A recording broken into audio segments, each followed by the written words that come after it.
Dianópolis, cidade localizada na região sudeste do estado e palco de muitas histórias. Uma delas aconteceu em janeiro de 1919, conhecida como Chacina dos Nove, Quinta-feira Sangrenta ou Barulho dos Nove. O repórter João Vitor Meireles perguntou aos moradores se a história se mantém viva na memória de cada cidadão. Já ouviu falar sobre a história da Quinta-feira Sangrenta? Já ouvi, sim. Só que eu não conheço bem essa história, né? Mas já ouvi, sim, o comentário. Pois é, eu vejo falar, mas eu não sei contar. Já sim.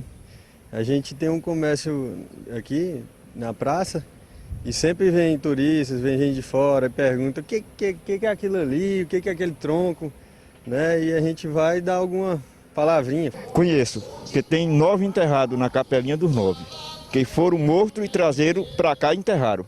Como vocês puderam observar, a história por trás do monumento da Capelinha dos Nove não está bem inserida no cotidiano dos dianopolinos.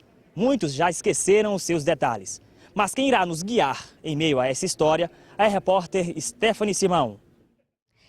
Dianópolis, terra das Dianas, lugar que homenageia 4 mulheres que foram muito influentes em 1930. Mas lá antes, no século XVIII, uma mulher, uma indígena, foi a responsável por descobrir a região.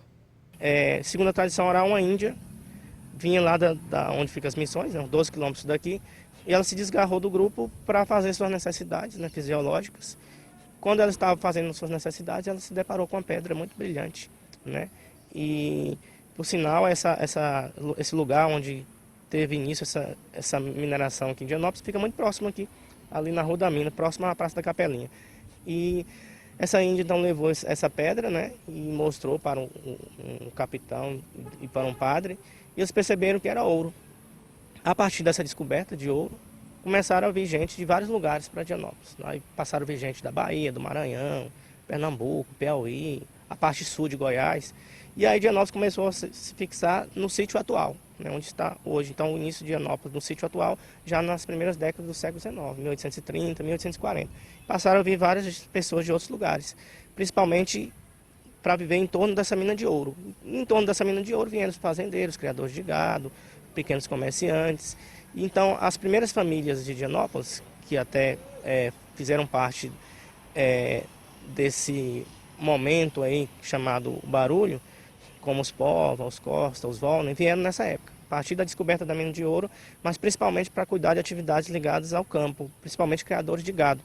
As famílias Volner, Pova, Aires e Cavalcantes são os personagens principais da nossa história. É uma história dramática. Tudo iniciou-se nos idos de 1918 para 1919. Então a vila, naquela ocasião, Dianópolis chamava-se Vila de São José do Duro. O povo vivia pacatamente da agricultura e da pecuária. Então, na cidade, na vila, no vilarejo, naquela ocasião, despontou-se no campo da política Abílio Volner, que foi eleito por 2 vezes a deputado estadual e líder da Câmara, em Goiás Velho. Depois de um longo período tramitando no âmbito da política, ele retorna à sua cidade, a Vila de São José do Duro, por volta de 1913 a 1914. Retorna para auxiliar o seu pai, que era um grande fazendeiro aqui. Chegando aqui, ele encontra todos os cargos políticos na mão dos seus adversários. E aqui começa uma surda perseguição a ele e à sua família. Então, muitas coisas veio acontecendo e ele tolerando essa perseguição que é própria do interior, a política interiorana.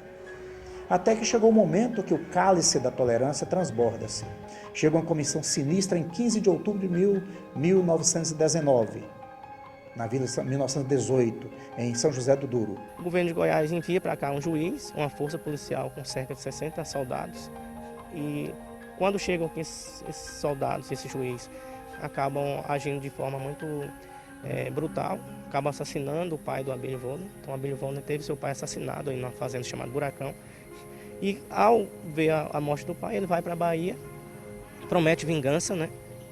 Lá ele arregimenta, junta 200 jagunços para vingar a morte do pai. Ao chegar nesse retorno no local denominado Duas Pontes, ele recebe 2 emissários da vila, encaminhado pelo juiz Celso Calmon, em que ele dizia e o ameaçava para que ele se entregasse, sob pena de, se não entregar, que seria executado no tronco 10 reféns.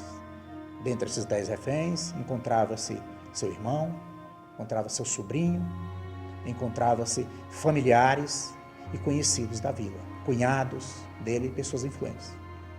Mas como Abílio Volney encontrava-se com ele 3 reféns também, parentes do juiz municipal, Manuel de Almeida, ele entendeu que era só um blefe e que ele poderia negociar também aquela soltura, também porque ele tinha 3 reféns, familiares do próprio juiz municipal, Manuel de Almeida.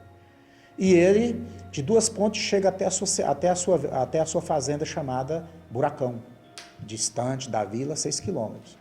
Chegando ali, logo no cair da tarde, chega sua irmã, montada a cavalo, a todo galope, espavorida, chorando, em prantos, e narrando que o seu próprio marido, o seu próprio filho de 16 anos, que era o sobrinho de Abílio, estavam presos, e ao sair da vila já ouviu as detonações das execuções dos reféns que se encontravam como reféns. Prende esses 9 reféns e acaba matando eles, né, chamado tronco, que era uma peça de madeira usada desde a época da escravidão para prender pessoas. São presos esses reféns no tronco, são mortas. Abílio viu que já era tarde demais e parte para o ataque. Chegando à vila, sitia a vila com os 200 jagunços e trava-se uma luta aqui a ferro e fogo durante 3 dias e 3 noites.